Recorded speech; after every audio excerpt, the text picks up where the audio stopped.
Hi everyone, welcome back to the channel. My name's Kevin, this is Just One Voice, and today I've decided to come outdoors and come up to my local fields and sort of have a bit of walkabout and do a bit of filming while I'm out and about. If you look out, normally on a good day, if you look out in that direction, just give people a rough idea where we are. We're in northwest London, and if you look out in that direction, on a good day, normally you'd see the arch of Wembley Stadium. So just to give you guys like a rough idea of where I am, when you look around there, you can see all of the houses and the buildings in the background. Wow, it's been a bit of a week, hasn't it? Hey? It's been a bit of a week. We've had a lot going on between what's been going on with Donald Trump in the United States, what we've had recently going on last Thursday and Friday with Rupert Lowe and the Reform Party, and just generally what we've got going on in our country. People keep asking the same question, and nobody's got an answer for it. And the question is what has gone wrong with our country? It is a mess, isn't it, eh? Well, I mean, I've got some ideas on what's gone wrong with our country, and I've been looking at everything. The reason why I haven't been making any videos the last few days is because I've been thinking about things. I've been looking at stuff. I've been looking at different people and different political parties, and I've been looking at different situations, such as the King and what happened on over Lent and Shrove Tuesday and that's Wednesday. Yeah, so I've been looking at everything, and I've been looking at trying to answer the question of what has gone wrong with our country. Not only just what has gone wrong, but where did it go wrong? When? At what point in time did this all start? I mean, because a lot of us would be looking back and we'd be thinking, right, okay, well, this all went wrong when Tony Blair took over. And the Labour Party took over, and we're all hell bent on blaming it on politicians. And I'm not saying that politicians aren't to blame. They've got their responsibility, but I think that none of us are under any illusions. We're all quite aware, and we've got this feeling that there's something bigger at play. You know, the powers that be, the elites. The dark forces, whatever you want to call them. We've all got this idea in our mind that there's something else ruling our country. There's something else that's at play here. And what happened on over Lent with the King at Windsor Castle was a very sort of telling moment, I think. Really, it was a very telling moment, and it was a moment that caused me to open my eyes a little bit further and look a bit deeper. Now, I don't know if, I mean, it's a worrying thing that I've heard of just recently this week, and I'd never heard of it before, and I don't know if any of you have ever heard of this, but it is a real thing. It's out there. Go search it. It's a real thing. The World Islamic Economic Forum. And I like the WEF, the World Economic Forum, bit like that, but specifically World Islamic Economic Forum. Now, coming back to Prince Charles, the King Charles.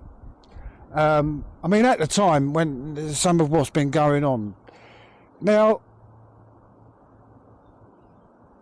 Prince Charles, I mean, everyone's speculating, has Prince Charles converted to Islam?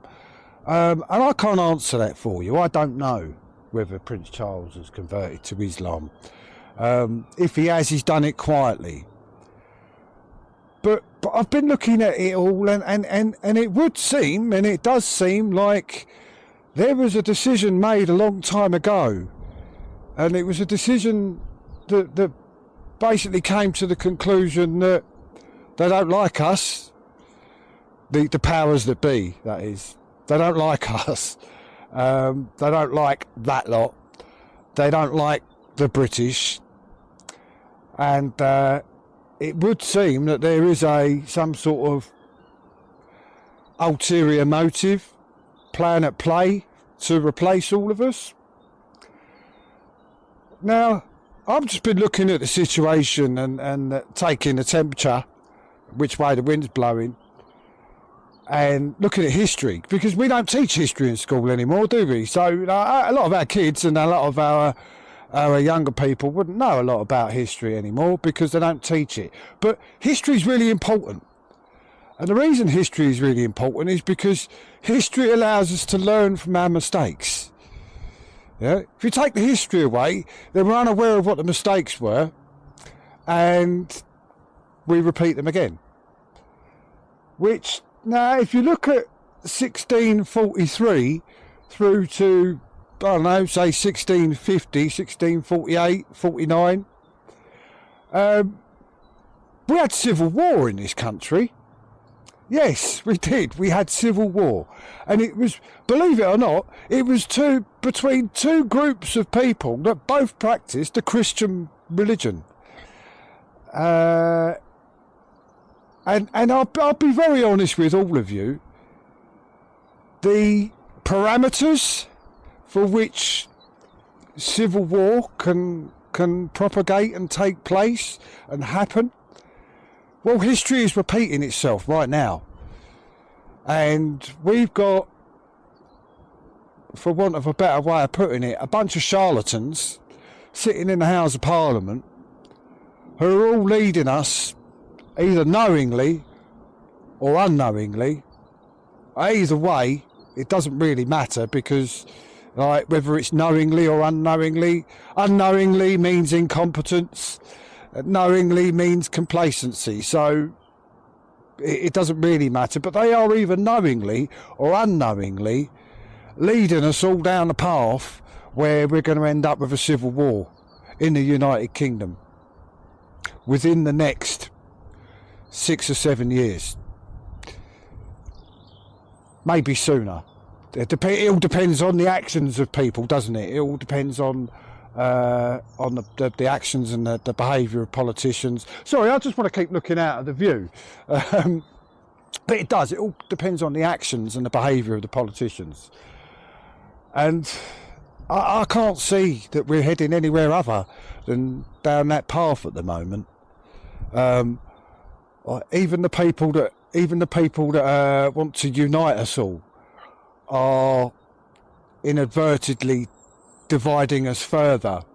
What's gone on with reform this last week is going to divide people even further. The chances of reform now winning the next election have just been cut in half, really.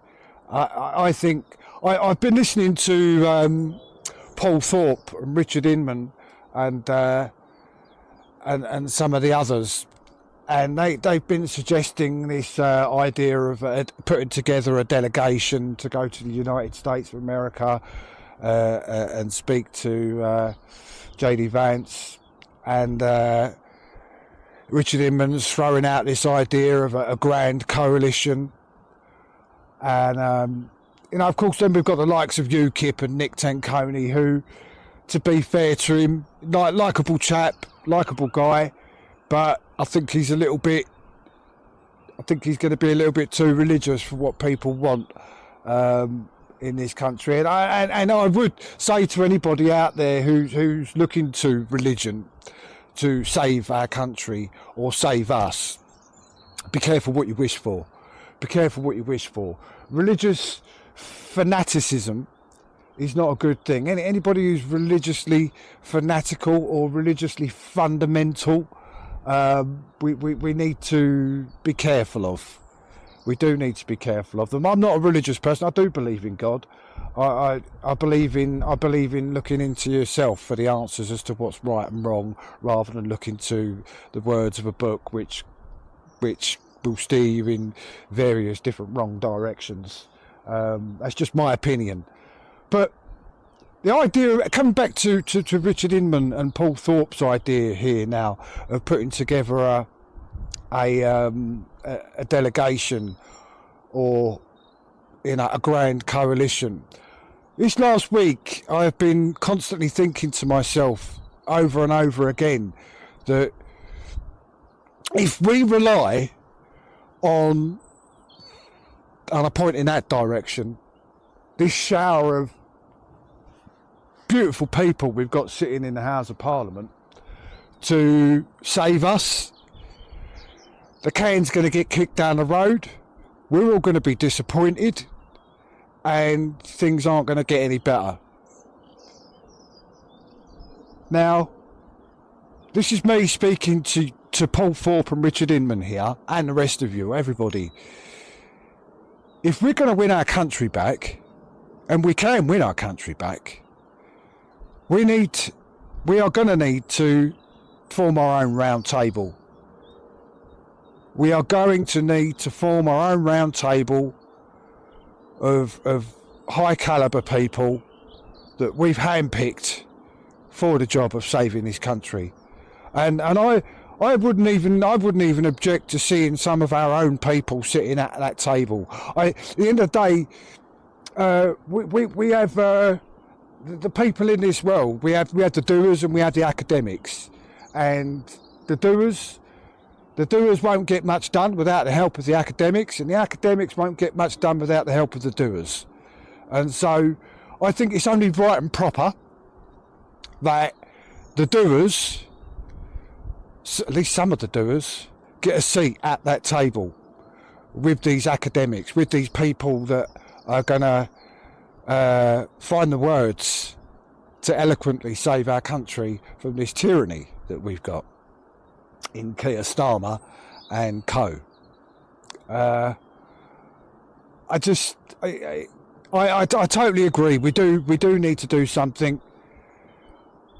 But I'm telling you all now, if we sit back and hope that Nigel Farage and Reform are going to save us, I think that, to be honest with you all, I think if we do that and we just sit back and hope they're going to save us, that decision, and it will be our decision to put our hope in these people, that decision will be the decision that eventually leads us to civil war. Now, I'm not saying that, it's going to be easy, that forming our own round table of people is going to be easy, because it's not. We've all got histories, we've all got pasts. A lot of people have got minor criminal records that just doesn't sit well. Oh dear, we can't have a person with a criminal record sitting in the House of Parliament. It's ridiculous. It's absolutely ridiculous. Some of the best drugs counsellors we've got in this country are ex-drug users. So, some of the best social workers that we've got are people who have been abused. The idea that, the best people to stick in the House of Parliament are people who've never struggled, never had to do a hard day's work in their life, don't know what it's like to live on a prepayment electric and gas meter, don't know what it's like to go to the supermarket and think, oh no, I can't pick this up today, no, I can't get that. They're people who don't know what it's like to be a week and a half away from the end of the month and your bank account's empty.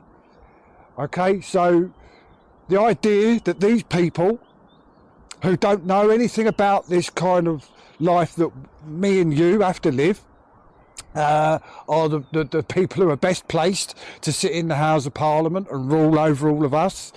I think it's a very novel idea at best. So I'm all for it. You want to form a round table? We want to put our own people in power.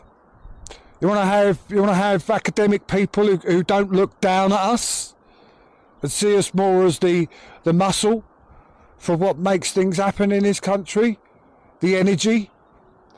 Then yeah, I'm all for it. I'm all for it. Let's have it.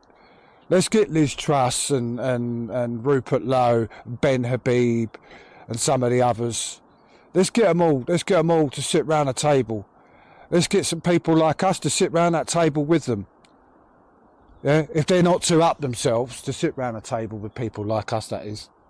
I know I'm not too up myself to talk to a posh person, so I don't see why a posh person should be too up themselves to talk to me. I'm just a human being like the rest of you. And You know, we could do this. We can take our country back, but we are going to have to all unite behind some form of grand coalition, as Richard Inman would put it. I take no credit for any of that. I've been having the thoughts. I've been sitting quietly by myself thinking about it all, and the thoughts have been going through my mind, and I do strongly agree that is what we should be doing now. We should be looking to form our own grand coalition of politicians and ordinary people, and we need to make a big round table. See down there, see that round spot down there, where they normally start the game of football. What we want is a table that size, a round table that size, right? And we want people sitting all the way around it. Our people sitting all the way around that table. That's what we want. And we'd like a clear date when I come back here. You can see the Arch of Wembley over there, because it is a spectacular sight. I think this is where I grew up. Yeah, I'll take you a little stroll round. Take you a little walk around where I grew up. This is so anyone who's sort of like aware, this is over the back here. We've got. Anybody see what that is? Anybody know what that place is there? A Saracens Rugby Club, Northwest London. Got some fantastic graffiti around here, artwork, people's artwork. It's a bit old now. It's a bit old and a bit sort of, but you know, this to me, a lot of people look at this as though it's vandalism. This is vandalism, it's terrible. Let's come down here a minute, right? Walk off and leave my bag and leave my bike. Okay? Northwest London, walk off, leave your bag, leave your bike. In a place where you got this much graffiti. Is that a good idea? Well, listen, it can't be a terrible idea. Here we go. This is.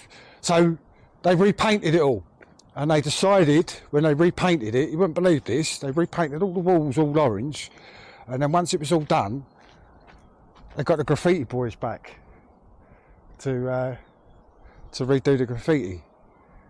We'll take a walk right around the building. So I walk right round. Yeah, so you wouldn't believe it. That was what they did. They repainted it all. And then all the graffiti boys come back. I mean, some of them didn't do a very good job, I will say. But that's not me putting anyone down. No, practice makes perfect. Yeah, they repainted it all. And then they came back and they started redoing the graffiti. It's good for a crack, I suppose. Been here for years. They've always had graffiti on this building. I used to come play around this building, muck about in these fields when I was like 7, 8 years old. Back in the day when you could actually let your kids out, you know, because it wasn't. Well, I won't say it was safe, but it certainly wasn't like as dangerous as it is today. Like these days. I don't think you would let your kids out these days to come and play. Not. I certainly wouldn't let my little boy out by himself. Now, I certainly wouldn't let my little boy out. So this is where I grew up, Northwest London. Hey, I still live in London now. Not too far away. And I just thought I'd come out today and have a little bit of a walkabout and make a video just having a little bit of a walkabout. There's my bike. I rode my bike up there. It's one of two. That bike actually used to belong to my brother, bless him. So yeah, it's been a hell of a week. Now, coming back to the old sort of like what's gone wrong with our country.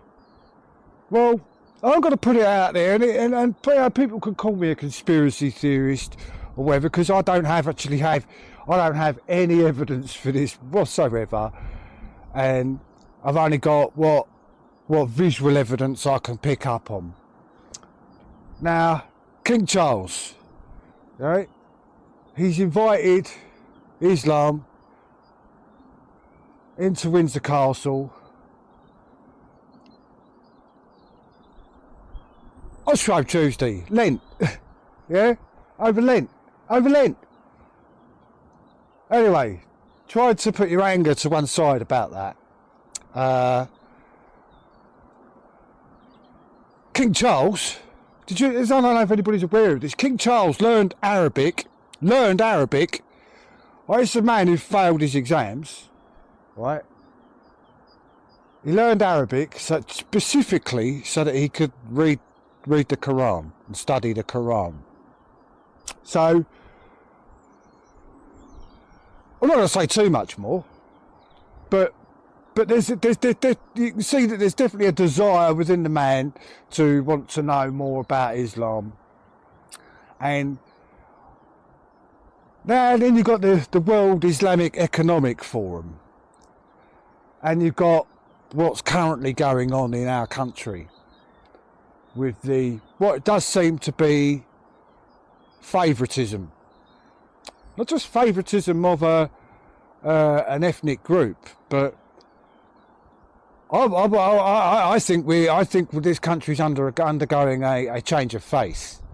It wouldn't surprise me if in the years to come that we're going to become the Church of Islam, not the Church of England. It's going to be the Islamic Church of England or something. It's going to be some sort of crazy nonsense that none of us want to hear. And the reason why I think this is happening, I think this is a lot more to do with the World Islamic Economic Forum than maybe perhaps even I realise. I got a funny feeling that this the WIF the WIF has got his claws into our country. It's got his claws into our government. It's got his claws into our civil service, and it's now deeply ingrained in our country. And if that's the case, then, well, and I hate to say this to the King if you're watching, and to Keir Starmer and all of the other uni-party politicians, you know, stop reading the Quran. Stop bowing down to Islam, and start looking at, funny enough, another king called Charles.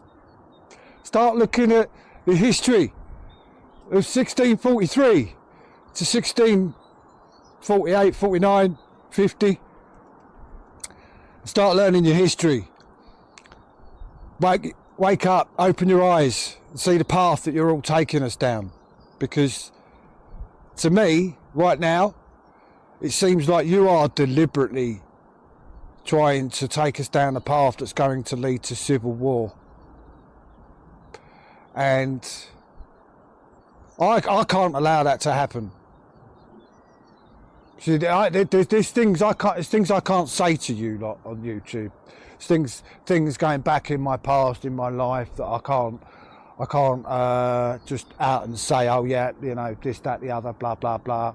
It's not going to work that way.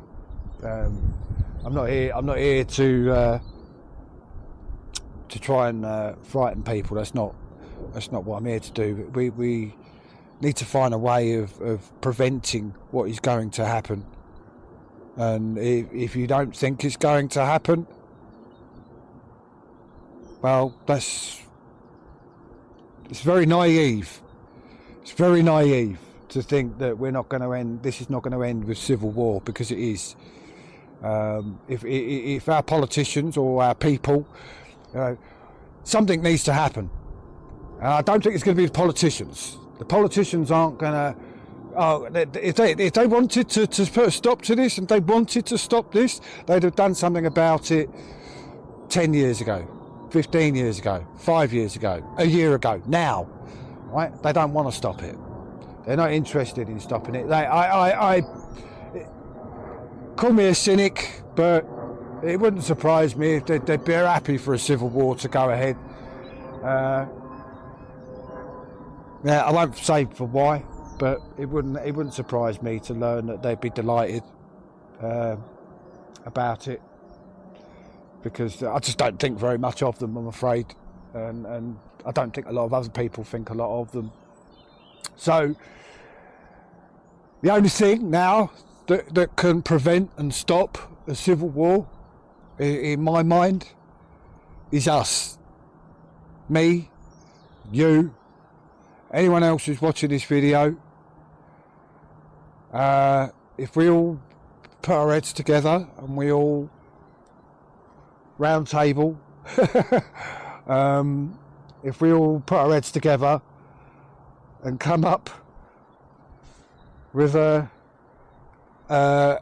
grand coalition of people from all sides of society, then I think that we can convince the masses to vote for us. I think we can convince the majority of people that they'd be doing the right thing, not just for themselves, for their children, for their grandchildren, and for their great-grandchildren's future. Not just for the future of their children and their families, but for the future of this country, and for the future of Christianity. Like I say, I'm not a big religious fan. I'm not.